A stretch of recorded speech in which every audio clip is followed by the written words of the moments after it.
Just go to the Juneteenth action? Sure. I was looking at Angela Davis. I was watching her speech, and she said was that whenever the ILWU takes a stand, the world feels the reverberations. So could you put that into a bit of historical context? She starts with the Japanese internment and brings it all the way up through the recent actions against the murder of George Floyd. But your work goes a little bit before that. Right. So I guess I would agree with Angela Davis. How can I not agree with Angela Davis? When it comes to ILWU, I also saw a quote from her saying that if I couldn't have been a professor, I would have loved being a store worker, warehouse worker. I have actually made that same joke. And so like, she's never been in a room with me, so she didn't hear it from me. She thought of it herself. But it's sort of noteworthy. I mean, the ILWU has a long history going back to its birth of being activist and radical and militant. And why is that? I think there's a number of reasons. One is the nature of the industry itself, that workers in all industries aren't the same, right? Like their experiences on the job help shape them. And in many countries, in many societies, in many ports, there's a long history of sailors and dock workers being activists, meaning to sort of organize collectively, to improve their own lives, to get a raise, to improve their conditions. In the case of the ILWU being born in the mid-1930s, instantly committing to racial equality. They were not the only union by any means that was making that sort of stand in the 30s as part of a wave of organizing among unions that became part of the new CIO. So it was not unique, but nevertheless, it's the last, with the along with the United Electrical Workers, of the sort of the so-called left-led unions that were born in the 30s that still stands, right? And UE and ILWU continue to see each other as sort of brothers and sisters, but also that they continue to engage in actions. I mean, going back to even before World War II, when Local 10, which is the local of the ILWU that represents San Francisco Bay Area dock workers, refused to load metal aboard a ship intended for Japan in the aftermath of the Japanese invasion of China in 1937, or the expansion really of its invasion on mainland Asia. And then in World War II, as you noted from Angela Davis, that in early 1942, that the ILWU took a principled stand against the internment of Japanese and Japanese Americans, an incredibly unpopular stance at that time.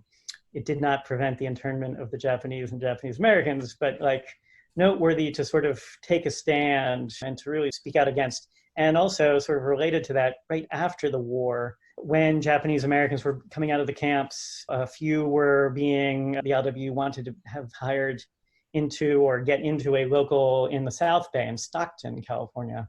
And when the local didn't want to accept basically these Japanese Americans in, Harry Bridges, the president of the ILWU, but who also came out of Local 10, basically took over the charter, suspended it, and said, until you let in a couple Japanese American guys into the local, which is a warehouse division, you know, you're not in the ILWU. And they capitulated. And so at that time, Japanese Americans were hated by a great many Americans and would be for many decades to come. And so taking conscious stands on principle, even if they don't have the power to make radical change, is noteworthy. I think that does go back to the nature of the work. I think it also goes back to the internationalist nature of shipping, of marine transport, so that often people who work in ports or on ships are interacting with people from around the world on a daily basis, and that people in port cities, and Harry Bridges was originally an Australian immigrant, right, who lived in San Francisco, face outward to the world instead of inward, right? And so even though Chicago is a big city where I am right now, and although it's very diverse, it's not on a really sort of on a border in the same way as San Francisco sitting on the Pacific rim. Absolutely. So I guess moving from there, one of the things is in your piece for In These Times that was published on June 16th, you talk about this tremendous power and tremendous significance of dock workers, both historically and kind of in this present moment where when the entire coast shuts down, there's a lot of power to that. Could you put that into a bit more context? Of course.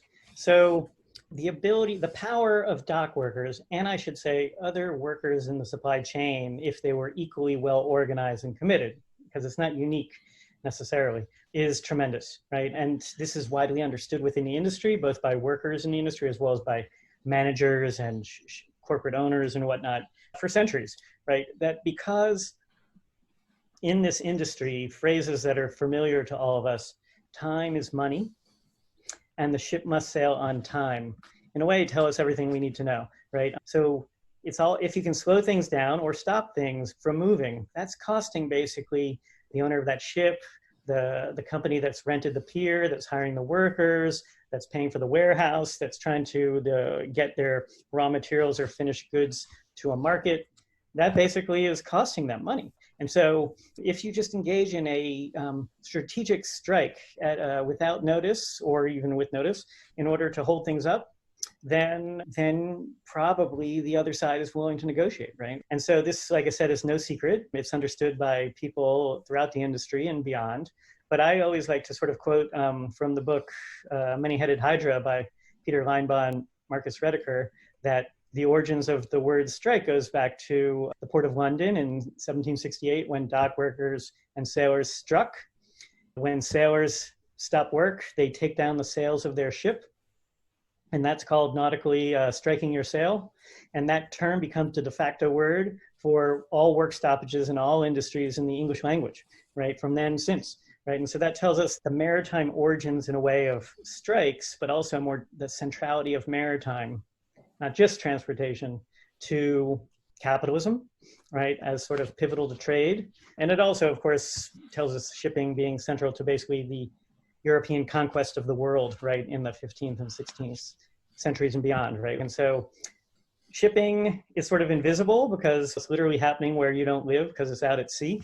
But those who work in this industry, both on ships and off ship, have tremendous power, right? And even though there's fewer workers now, and even though the technology is different, that power being at a strategic choke point remains the same. And so whether it's striking for a raise or striking on behalf of Black Lives Matter. Definitely. So going right off of that, in the same piece, you have a quote from Clarence Thomas that says dock workers understand capitalism probably better than anybody else. So what is the level of awareness, not just locally in San Francisco, but also globally, transnationally? Right. So in this industry, if the question is, what is the level of awareness of the power of dock workers to capitalism, or the role, that is known globally by port workers. Some are more able than others to sort of work or build upon that sort of knowledge. But this industry, both historically and even now, is more heavily unionized than most other industries, right? And so we could be talking about Sydney, Australia. We could be talking about Hamburg, Germany. We could be talking about Lagos, Nigeria.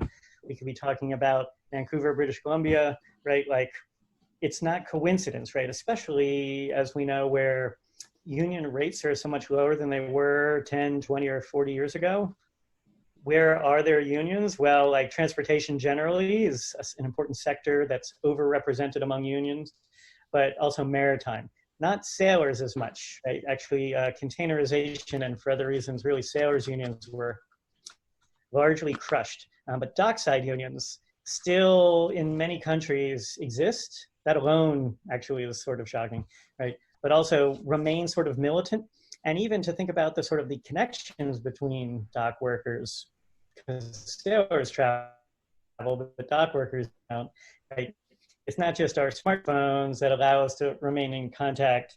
To my knowledge, the first multinational federation of workers was in transportation, right? What is now called the International Transport Worker Federation, sometimes called ITF, which is based in the London, England area, was formed in the late 19th century, really to coordinate between English and European continental sailors and dock workers in the late 19th century. It's spread and represents unions on every continent in many countries today. They don't bargain because different countries have different labor law, but the ITF, which has a dockers section, well, exists and continues. So 50 years ago, dock workers were less connected to each other, but nowadays, actually, they get together, their leaders do, on an annual basis and more, right? And so when the Juneteenth action happened, right, last Friday, the ITF president, who at this time is an Australian, issued a statement of solidarity with what was happening on the US West Coast. Like that actually now is normal, right? So there's good coordination. How does that translate into power, et cetera, is a separate matter, but they're all in very good touch, right? And that's, I think, important. Have you heard of any actions globally, like in response, not just on Juneteenth, but after the murder of George Floyd in other countries on the docks or off the docks? I mean, we've seen, actions in London, but. No, I haven't. That doesn't mean they haven't happened. For sure. The one that comes to mind is that the Juneteenth action that the ILWU called when they shut down, as they say, 29 ports, right? Most of which are small, between San Diego in the south and Bellingham, Washington in the northern part of the continental US on the West Coast. But ILWU also represents dockworkers in British Columbia, and they also actually went out in solidarity with US ILWU, right? And so that was unusual because it's, again, a US motivated reason, the killing of George Floyd. And there's a lot of indigenous workers in British Columbia and Asian Canadians, but I don't know how many Black Canadians work in maritime in British Columbia. Yeah. There's actually probably some in Newfoundland, but the largest Canadian port other than Vancouver is actually Montreal. It's an inland port. But the ILWU Canada, in solidarity with Black Lives Matter and George Floyd's killing, also stopped work last Friday, which was impressive, right? Like it was in solidarity with, and they're very close. I mean, they have separate contracts, but ILWU Canada and US are sort of seamless in their sort of linkages and allies and friendships, etc. So I guess thinking of this concept of broader solidarity, but taking it outside of the ILWU, you've seen a lot of unions making blanket statements in support of Black Lives Matter without doing anything significant or concrete. What can an action like this do of shutting down 28 ports down the coast do for other unions that may not have the tremendous power or leverage that dock workers have? Yeah, well, I think many unions have issued statements, which is a start, right? Like, I think that we could remember that for all the improvements that many unions could make, some more than others, AFL-CIO, which represents most unions in America, actually is more diverse and inclusive than most other institutions. And so, not to give the AFL-CIO a pass, but Black people are overrepresented in the working class and are overrepresented in the labor movement too, as a percent of union members compared to their total in the population, right? And so, although historically unions were often horrible and exclusionary or segregationist in their practices, some more than others, AFL-CIO in recent decades has made, I think, big strides. It can do more, right? Like, not all unions, like you said, have the strategic power, let alone the contract language that allows unions to be able to pull off actions of the sort. But, Local 10 in the Bay Area of the ILWU is the only Black majority local in the ILWU, the Longshore Division. And so, although actually there's a lot of diversity within the ILWU, both in its Longshore and warehouse divisions, it's not surprising that Local 10 was the one, along with its sort of brothers and sisters in Local 34, which is clerks in the Bay Area. If you've ever watched The Wire, you know that there's cargo and clerks too often local. Right, like it's not surprising at all that it was Local 10 and Local 34 that did this. There was support up and down the coast for it, but it was really driven by my point being that within the ILWU, there's also room for improvement, right? Like Local 10, no doubt could be better too, but Local 8 in Portland, for instance, has a long history of being all white, although in recent decades it's become much more diverse, but it was in a way the most problematic local within the ILWU for decades, right? Like in the 40s, 50s, 60s, 70s, right? And LA Long Beach, which is Local 13, which is the biggest port, the biggest local, and the most important port in the country. Local 13 also could do better historically as well as presently. So in a way, like what else what does the ILWU show to other unions? Another question related to that is what could other locals within the ILWU learn from Local 10? The last thing I'd say about that is that the Juneteenth action shows essentially what workers can do when they have power and when they're committed to a cause, right? That a strike like this, even though if it's in a quote unquote symbolic, shows workers what power is, shows workers what collective action is in ways that are very instructive, right? Hard to measure, but nevertheless, I think very real. And well, just like with these George Floyd protests, right? Like what happens in one place has a possibility of actually expanding as others sort of see, and then, take that same action and tactics and sort of passion to their own places, right? And so, not that I'm predicting another coast, strike or something of this sort next week, but I think unions everywhere actually see that, and that's significant. But also, non-organized workers see that too, and develop much better impressions, I think, of unions, because so much of the coverage of the Juneteenth actions in the mainstream media has been incredibly positive. Even that, and that's unusual, right? Yeah. So thinking about the ILWU, but not just in general for social justice movements, but thinking about police brutality specifically, in your book, you draw an example from another historian, Robert Self. In 1947, ILWU Local 6 member speaks before the Oakland City Council about police brutality against African Americans. So putting that into a context of like broader solidarity, especially because I also understand it that a lot of ILWU locals have it in their bylaws to ban police from membership. Is that a historic thing, or is that a recent development? What's been the ILWU's stance locally and nationally on police brutality? Well, presumably by the term itself that we're all opposed, right? Police brutality, who's in favor? But the idea that, so for the ILWU, their formative moment, their birth, right, is in 1934 in the so-called Big Strike, where, although I don't know how many ports, maybe there were fewer, maybe there were more, where basically the West Coast of America is shut down for 6 weeks, right? Like, it's hard to imagine, like one day is actually significant, but like for weeks. Now, during the Depression, of course, trade is down and whatever, but so the Big Strike of 1934, right? And at that time, San Francisco was the largest port. It was the heart of the strike, even though it's happening up and down from LA up to Seattle, right? Like in July 5th, 1934, police in San Francisco kill one striker and one strike supporter, right? And what becomes nicknamed Bloody Thursday, right? There were also 4 other strikers killed up and down the coast in that moment, right? Essentially, employers are going, enough, they get their allies in the city government to call out their cops and crack heads, right? 6 people killed, right? Bloody Thursday is formative, right, to the union, all those who are in the union. It backfired, right, in San Francisco. It resulted in workers across industries, including union workers, declaring a general strike, right, in San Francisco in the days after Bloody Thursday, which turned the tide, really, of the strike. Ultimately, FDR, with his Cabinet Secretary of Labor, Frances Perkins, the first female Cabinet Secretary, the head of Department of Labor, basically pressed the employers to negotiate. Out of that comes, right, this sort of a coast-wide contract, union recognition, raises, and more, much more. I talk a little about this in my book, but my book's not really about the 30s, but out of that comes a huge array of victories for workers up and down the coast in the industry. And so it is still a contract holiday for ILWU, Bloody Thursday. They negotiate days off, and they choose in conjunction with the management.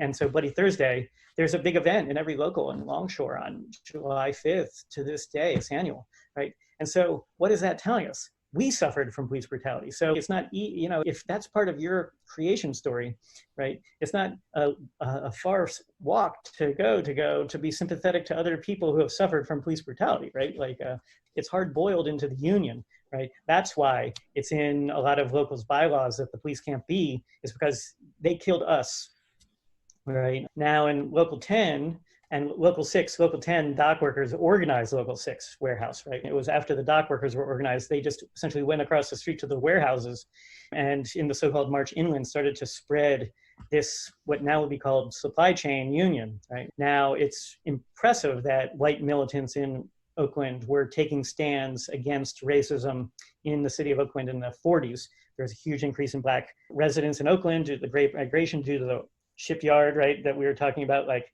200,000 jobs in shipbuilding in the Bay Area in World War II. Some of those were Black people, men and women, right? And some of those people, though, ended up in warehouse and other things. That ILWU is very early on speaking out against that. Fast forward to in Local 10, the union was 99% white at creation, but by the mid-60s is majority Black, Local 10. I mentioned before, it's the only Black majority local, but fast forward into the 21st century, well, in 2010, ILWU Local 10 stops work to protest the killing of Oscar Grant on New Year's Eve, 2009-10.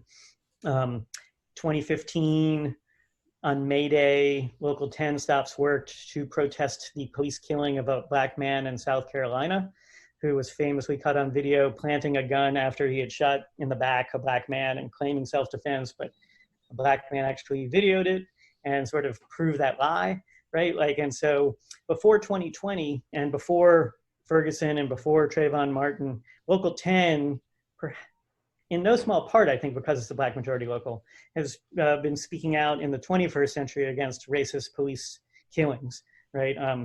Now there's a lot more people who are also engaged in that issue, but Local 10 specifically, I could also just add one more thing. I mean, back in 1999, Local 10 activists got the entire coast to stop work for a day, similar to the Juneteenth action, to protest the imprisonment of Mumia Abu-Jamal in Pennsylvania on a charge of, on a capital punishment charge, right? He's maintained his innocence. It's a complicated case, but nevertheless, this former Black Panther journalist accused of killing a white police officer in Philadelphia, found guilty, sentenced to death, but later commuted to life. But in 1999, right, the ILWU stopped work for a day, and they got the whole coast to sign on to that. That wasn't just a San Francisco action, right? It's not quite police brutality, but it's a case of racism in police actions, right?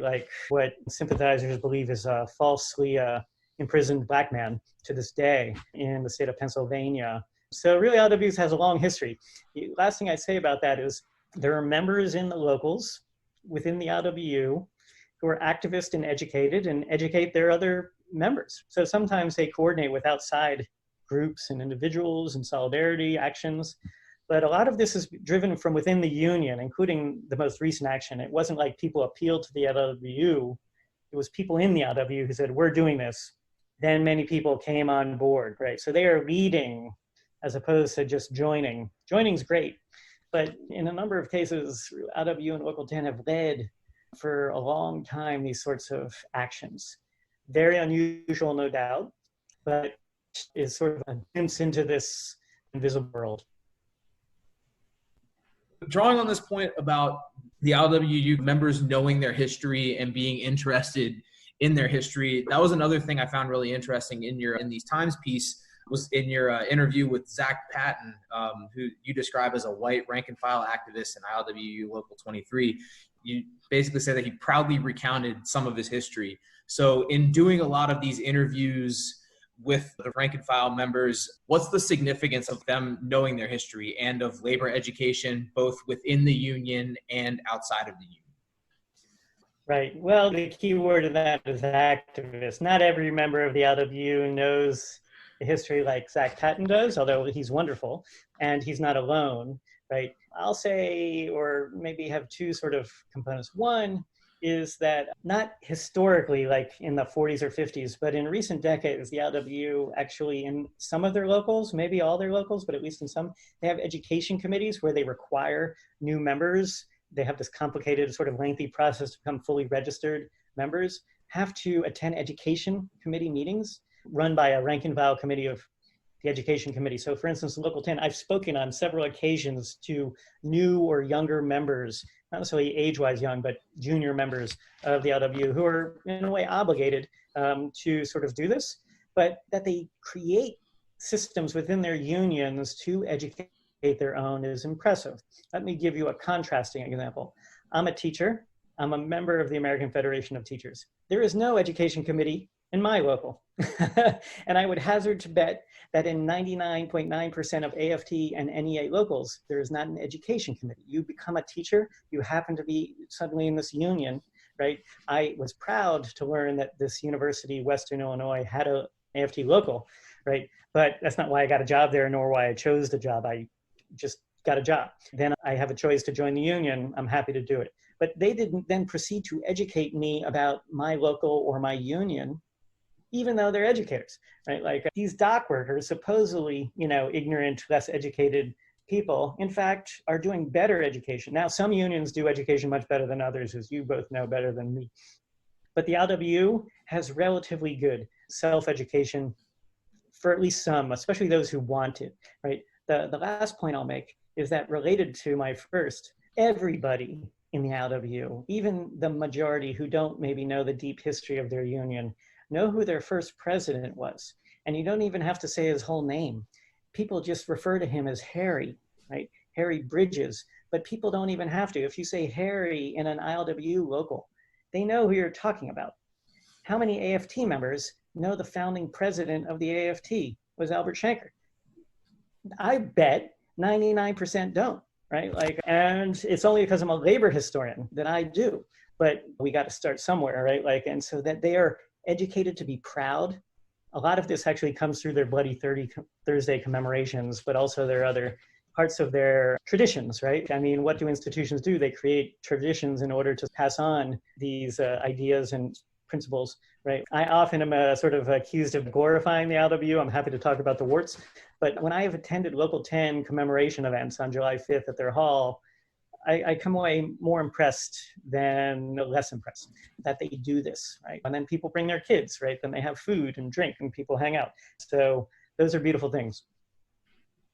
I guess taking that and putting it into research and archival context, you did a lot of research at the Labor Research and Archive Center and the ILWU's library, and also different collections in South Africa and African archives in the United States.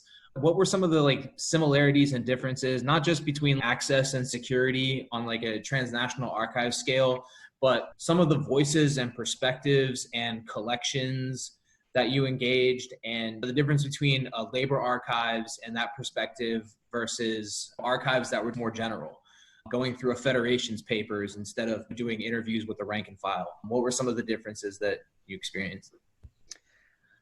Well, let me first say the ILWU has a library that's open to the public. Is again, in and of itself, if not unique, very unusual. Yeah. So that I can walk into their international headquarters, walk up to the library and say, I'd like to look at your stuff. Very few institutions, not just unions, churches, businesses, forget about it, right? The Pacific Maritime Association, the Shipping Association doesn't have a public face. And if I could go to the East Coast and Gulf Coast Dockworker Union, the International Longshore Men's Association, ILA, they have zero public face, right? For many decades, right? You can't really, I couldn't have written an ILA book the way I wrote this ILWU book because I wouldn't have been able to access materials, right? It's amazing. This is, of course, first for their own members, right? That members can sort of have access to. That speaks volumes, in my opinion, to the founding generation of the ILWU. Harry Bridges also created, along with many other activists within his union, including Henry Schmidt in Local 10, the Dispatcher, which was started in the 40s, but was there, it used to be a weekly, now it's monthly or bi-monthly, but it's an amazing, historically, when you read old labor papers in general, they're amazing because they have all sorts of news that isn't just related to the industry. That might have been the paper that these workers would have read first to learn about what's happening in Georgia, not just what's happening in the industry, right? In the Dispatcher, and Harry Bridges had a regular column in it where he goes off on all sorts of subjects, including on a number of cases on racism, for instance, in the Jim Crow South in the 1950s and 60s, which are very thoughtful and very interesting to see, right? It's primarily and almost exclusively really for the members, right? Now they've digitized them and you can all look at them all online, which is another amazing thing. It's also an example of, I say, transparency, right? Which is an example of a democratic institution because it's trying to facilitate knowledge for everybody instead of just the few at the top. I think that's immensely important. So in South Africa, well, there's actually a lot of interest in labor history within history communities, not among the general public by any means, but the labor unions and federations, they generally have donated their papers, not unlike how AFL-CIO donated some of his papers right to Maryland, like we were talking about.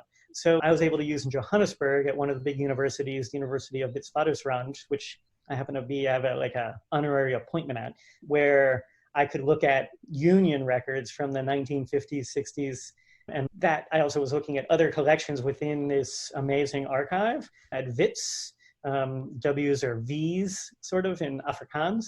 That was immensely useful. I also was able to, in Durban, which is the port that I study in the third biggest city in South Africa, the university there called the University of KwaZulu-Natal, the state is KwaZulu-Natal, Durban, the biggest city in eastern South Africa on the Indian Ocean, rich collections of archives, and there's no single source, right? You have to look through lots of different things, but South Africa, for an African country and for a Southern Hemisphere country, is relatively wealthy and has educational institutions going back to the 19th century, including WITS, that made my work easier.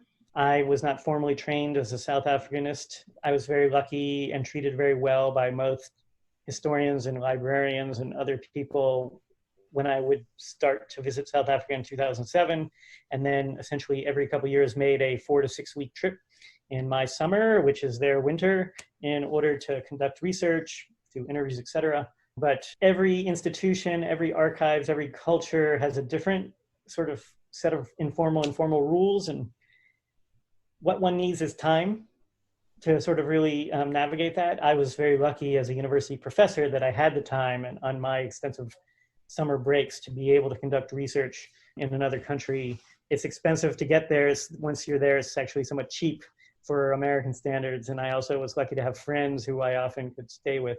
But my university provided me almost no funding of any sort. I don't work at a research university like the University of Maryland at College Park. So I was lucky to not alienate people so that they would in fact take me into their homes and allow me to stay, but also introduce me to other people. And I also did conduct interviews. I don't speak isiZulu, which is the first language of Zulu peoples generally and historically, but English is very widely spoken in South Africa.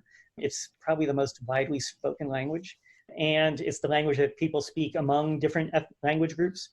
And even during the apartheid era, it was one of 2 official languages with Afrikaans. So I didn't have to learn another language, which sort of in mid-career would have been challenging or if impossible, right? And so it was not coincidence that I chose to study, say, South Africa.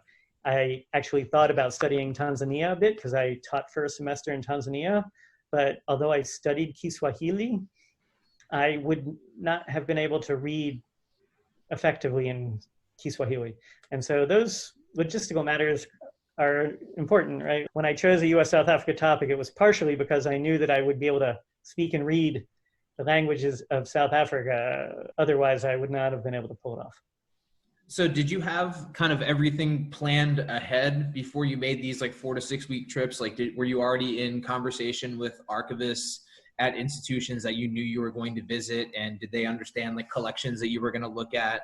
How did you like set up interviews too? Like, were they kind of spontaneous and built on connections that you made while you were there? Or were they connections that you had made over here that you kind of, basically they knew you were coming? Well, both, and that's a good question. Let me first say that on the Bay Area side, I was doing the same things. So in summers, I wasn't going to the South Africa. I was trying to spend good chunks of time in the San Francisco Bay Area to do the other half, doing comparative work. You're basically doing 2 books in one, right? And so that was complicated. I also was lucky to have a lot of friends in the Bay Area, but because of my earlier book, which is on dock workers and race and unionism, I had made some connections in the ILWU among some activists who were able to introduce me around and then build on those. In South Africa, I was starting from scratch, although I did know a few people through scholarly networks to get started, and then did my best to build on those. I much later got involved with a woman who I'm still involved with, my partner, who's a political scientist. And she taught me in good political science lingo and social science, this is called the snowball, right? You basically meet some random person and then you ask them for who else to talk to, and then you talk to more people. That's sort of logical. Any human who gives it much thought would have probably approached the same way. leave it to social scientists to have a technical term that makes it sound better. Basically, I was just doing that, right? Like I meet someone, who do you know who might be able to help me? And then you try to, whether it's in phone or in person or email, right? Like introduce yourself, explain what you're interested in, and sometimes you succeed and sometimes you fail, right? I can give you one example of a failure, right? In South Africa, one of the key activists in Durban was, in the early 1970s, was a radical white South African who was very important in helping organize among dock workers and other workers in Durban. This is in a time where basically the anti-apartheid movement was dead inside the country because of massive repression. And Black workers had no legal right to unionize or strike. But there were some people, Black, brown, well, Black, coloreds, Indians, and whites, there's the four major racial categories in South Africa, who were nevertheless trying to resist apartheid. I was able to talk to this one guy in 2009 in Durban, where he's from. And then he never responded to my calls or emails for many years, right? Like, he's busy. I'm just some foreigner, an American, even worse, right? People coming down from the Northern Hemisphere to come down to basically colonize African history, Africa.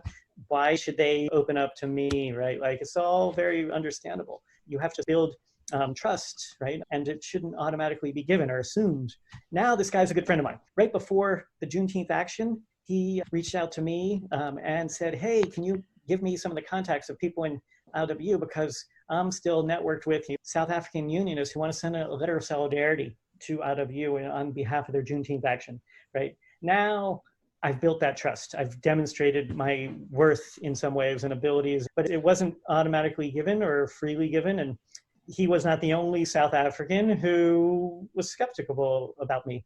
I'm not even talking about people in the academy. I'm just talking about people who are real union and activists, where you have to develop some sort of relationship and prove that you're worthy of trusting, right? Like, the same applies, of course, within one's own society. So being somewhat, hopefully, sympathetic and thoughtful and having time, because you may not get to do it this week, but hopefully you have a few more weeks before. So short trips are bad, right? Because you might develop relationships that then might quickly end because you don't have the time to invest in them. Like, not everyone has the money and time and fortune to sort of be able to sort of spend 4 to 8 weeks overseas. I don't have children.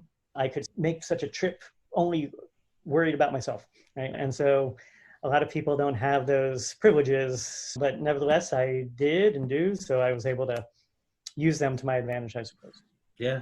So basically, this was a connection that you tried to build upon, but were you friends before the book was published? Or with that activist, how long did it take for you to build that relationship?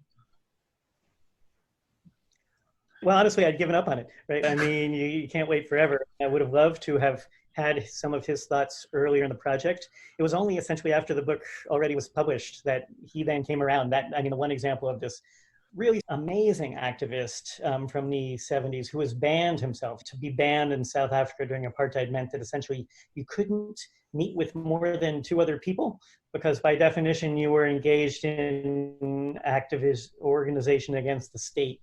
And that's a way to politically silence someone without imprisoning them.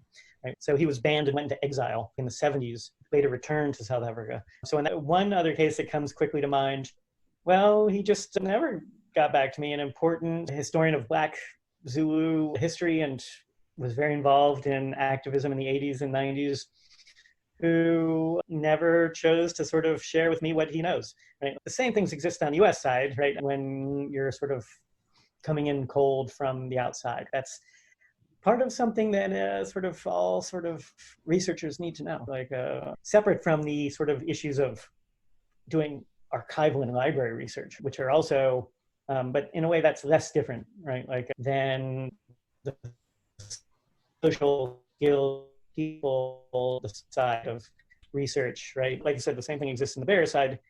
Having sort of people who can vouch for you, there's never anything more valuable, right? Like, and so having already a few people who knew me before I started my project on the bearer side was invaluable. I wonder, Peter, if you could talk about the role of oral history and your oral history interviews in your research and writing. Well, it's my pleasure. So I love oral history. I've said, I think before, that the most enriching part of the research process and sort of the process of creating my most recent book was getting to know some people who are in the unions that I choose to study. Like, I wrote a book on the early 20th century, and I spent years wondering what these guys were thinking. They were all dead, right? No one had ever interviewed them. They had never left any letters or memoirs. That is the nature of life, especially for social historians who care about non-elite people, because, well, elite people are more reported and covered and also have the time and literacy skills to write things down themselves. And so all of us who study labor and working class history have to be mindful. How do you sort of get inside the heads of people? I knew that for my second book, I wanted to be able to talk to people. So I knew that my book was going to be on post-World War II history, which I'm also very interested in for other reasons, but because I wanted to sort of use oral history a lot, because I find it so enriching. And especially if you're talking about working class people, especially if you're talking about radicals, a lot of stuff is just not written down, right? No one writes these things down because it actually might come back to get you arrested, killed. You know, maybe that's dramatic, but actually in South Africa, that's true. And so stories get lost to history when people die, right? I can say that a lot of my research on the Bay Area side was on the anti-apartheid activism of ILWU Local 10, which no one had ever written about, but it was sort of well known. It was known, but no one ever actually researched it. Like, it was just talked about. I was lucky enough to, and I guess it was 2010 or 11, to sort of drive from the Bay Area out to sort of the foothills of the Sierra, like a 5-hour drive southeast of Fresno, to get to a black man from Oakland who had chosen with his wife to retire to a place with very few black people and very few people in essentially the eastern foothills of the Central Valley, right? And spent an afternoon with Leo Robinson. He was a very vibrant 70-ish-year-old person. So in other words, he could have lived many, many more years. But he got sick a few years later and died somewhat suddenly. And that was that, right? Like, if I hadn't made that trip, his stories wouldn't have been lost. People knew about him, but I was very lucky that I was able to do that. And he actually was very happy to talk once I got there. Spent 5 hours with him. That was amazing. Fast forward, I guess he died in 2012. 2013, the South African ambassador to the United States awarded his widow a medal called the Nelson Mandela Humanitarian Award at Local 10's Hall, right, in San Francisco. I actually flew out from Illinois to attend for that weekend event, which had hundreds of people attend. A lot of Local 10 people came in from other parts of the coast. Leo Robinson was a legendary black activist in the union. And so he mentored a number of black men and women who were younger than him in the union, one of whom is now the first black president at the international level, Willie Adams of the ILWU. But several others were the people who were the key actors in the Bay Area and Seattle in pulling off the Juneteenth action, right? They would say that Leo was, if not one of the most important people in shaping their union politics. And so what did Leo do? He was actually the person who helped create the education committee in Local 10 and got his hall, Local 10's hall in San Francisco, which still stands near Fisherman's Wharf, named after a man named William or Bill Chester, who was in the previous generation really among, but perhaps the most important African-American in the ILWU. And so Leo understood. He didn't finish high school, right, to the Navy, and then later got into the Union, but he understood history and how important it was. And related to our moment, that symbols matter. So he got Local 10 named after Bill Chester, right? That, his love of history, of course, was one of the reasons probably that he was open to talking to me. He saw me as a useful tool to disseminate what he believed, I suspect, was important. So I guess it's mutually beneficial, but I was thrilled to sort of go out to see his widow receive this award. Of course, who doesn't want to have received an award from South Africa that's named after Nelson Mandela, right? So that was an amazing moment. I got to write the obituary for Leo in the ILWU Dispatcher. These are all, to me, connected. In addition to being an academic historian, I want to believe that what I'm doing is useful for people in and around those unions, right? So one last question. Between oral histories and the official record that you found, whether it was in the ILWU library, the library in Witwatersrand, what did these oral histories do for you in terms of filling the gaps? Do you have any specific examples? And also, in addition to that, what's the importance for people, historians, memory workers, archivists, for getting out there and documenting working class history, for preserving these stories, essentially, because as you've said, workers don't have time. They don't always have the means. I mean, a lot of the archival record is from the elite because they have the time and means for record keeping. So for those that don't, for institutional memory workers like us, what can we do more to document that history? Yeah, well, that's a great question. I'll give you one example and then come around to COVID, since we can't not talk about that. So in 2008, as I wrote about in my book and other places, Durban dockworkers refused to unload weapons from China that were destined for neighboring Zimbabwe, which was in the midst of a violent election cycle, and the government led by Robert Mugabe was using mass violence in order to kill and injure his opponents, including his opponent who was beaten right during the election, a guy named Morgan Tsvangirai, who was a union leader before he challenged Mugabe in the elections in 2008. He might have won, but he lost, and Mugabe held on to power right now. But in that moment, April of 2008, Durban dockers refused to unload weapons from China. And that was enormous. It was a shocking, impressive moment. In 2010, I was able to interview in Durban, essentially the leaders of that action, right, who told me, we did this in order to, one, we didn't want these guns and bullets to kill our fellow workers and unionists in Zimbabwe, right? And Zimbabwe had been very helpful to the South African struggle against apartheid, which was totally true in the 80s and before, but especially in the 1980s, after Zimbabwe becomes free, it had been Rhodesia, this white minority regime. And so in my work, I try to have studies on both sides, right? A few people there was news stories about this. One person has written this like South African little report on it, but no one else has really sort of systematically documented that. Subsequently, there have been all sorts of changes in South African labor unions, including chaotic changes to labor union membership in different federations and other things. The guy who I talked to was fired, right? Like, I probably couldn't find him again if I wanted to. I was introduced to him by someone in the National Union who was my key contact within that union, who then connected me with others in Durban. And I was, again, lucky to be able to do that. How does that have a story for, sort of like you said, memory workers in our times? Well, as you know, probably better than me, there are some archivists and academics and activists who are trying to document the history of the pandemic, because who knows what people in 10 or 20 or 100 years from now might be interested in. So we need to be documenting this, because you can't recover now, right? Then 10 years from now, things change, right? Like, memories change. Memory isn't perfect, but nevertheless, it's an incredible, useful tool. And often those personal stories are much more influential, I think, on people's thinking than sort of statistical, other sorts of information. So I would say, if I was in this job or capacity to document different components of that. I'm friendly with Maximilian Alvarez, who's among others for the Chronicle of Higher Education. And he's done, through his podcast on working people, done episodes on workers in this time, workers of all sorts, janitors, pilots, professors, etc., right? And then supposedly is going to do a book of oral histories of workers in this moment of pandemic.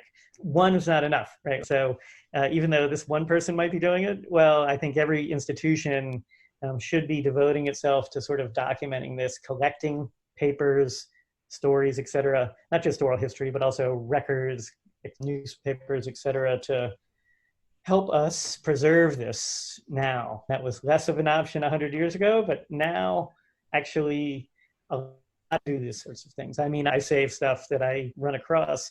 So we all have our own little personal archives, but an institution that's committed to preservation, I can only hope that everyone is doing, some of its resources are to preserving what's happening at the moment. But basically, a lot of what we're doing is just attending rallies with smartphones and taking videos and photos. And it's only the two of us. We have very limited resources, and we're in a pandemic when the library's closed. And we were down there on Friday for the Juneteenth action, documenting whatever we can, because who knows what'll be out there in 10, 15, 20 years. It's not perfect. We probably make tons of mistakes that we're not even aware of, but I think the point is just being out there and documenting it, and also just being present and showing the unions that you're out there and you care, so you can build those relationships to better collect things in the future. I think that's great that you guys are doing that. And yeah, and more of it. I mean, it's happening in a lot of different cities and different organizations, which is great, right? However much we're doing, I'm sure more could be done, always can, but that's what we could be doing right now, right? Like, especially since so many of the things that we want to do, we can't do. We can't even go to the archives, right? Like, so what can we do? Everyone's working remotely. My friends who are in the ILWU, they have on their Facebook pictures like, I can't stay home, I moved the world's cargo. They are essential workers, right? I am a less essential worker, I'm at home, right? So that's the nature of our messed up world. Yeah, the new normal, as they're describing it. Yeah, so that's all I have. So thank you so much, Peter. Awesome. Wonderful. Perfect. Thank you, Peter. Fantastic interview. Thank you so much. All right, take care. Yep, you too. All right, bye.